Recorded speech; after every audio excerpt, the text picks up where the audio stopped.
Hello, my name is Cecil, and I'm reading the book of Acts with the Message translation.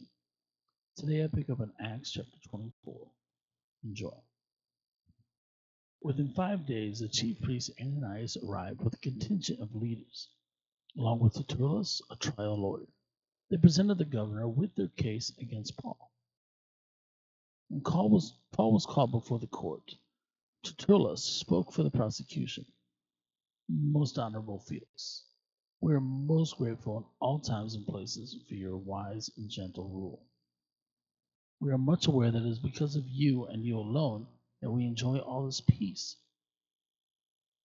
and gain daily profit from your reforms. I'm not going to tell you how with a long speech. I beg your kind indulgence in listening to me. I'll be quite brief.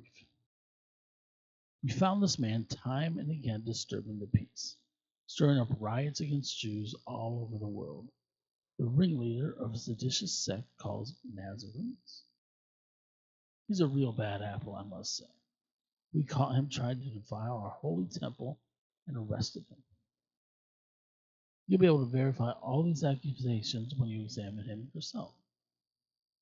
The Jews joined in. Hear, hear, that's right. The governor motioned to Paul that it was now his turn. Paul said, I count myself fortunate to be defending myself before you, governor, knowing how fair-minded you've been in judging us all these years. I've been back in the country only 12 days. You can check out these dates easily enough. I came with the express purpose of worshiping in Jerusalem on Pentecost, and I've been minding my own business the whole time. Nobody can say they saw me arguing in the temple or working up a crowd in the streets. Not one of the charges can be backed up with evidence or witnesses. But I do freely admit this. In regard to the way, which they malign as a dead-end street, I serve and worship the very same God served and worshipped by all of our ancestors, and embrace everything written in all of our scriptures. And I admit to living in hopeful anticipation that God will raise the dead, both the good and the bad. If that's my crime, my accusers are just as guilty as I am.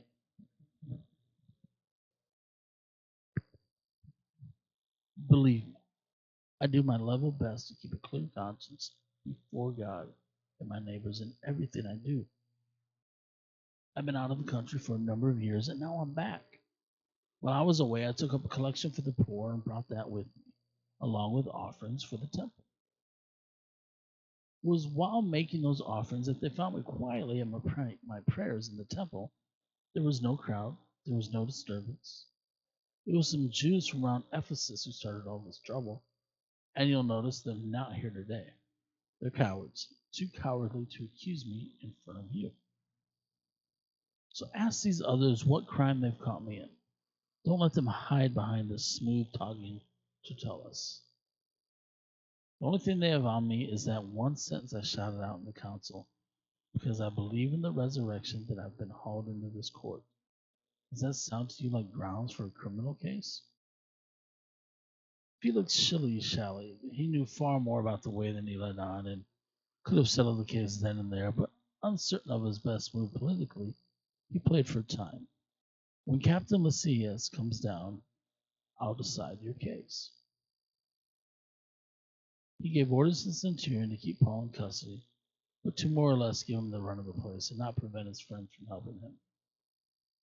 A few days later, Felix and his wife, Drusilla, who was Jewish, sent for Paul and listened to him talk about a life of believing in Jesus Christ.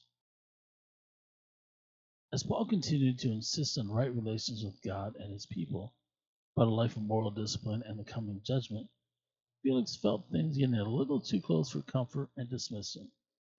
That's enough for today. I'll call you back when it's convenient.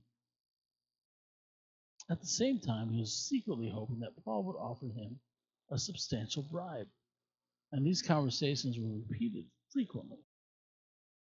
After 2 years of this, Felix was replaced by Porcius Festus, still playing up to the Jews and ignoring justice.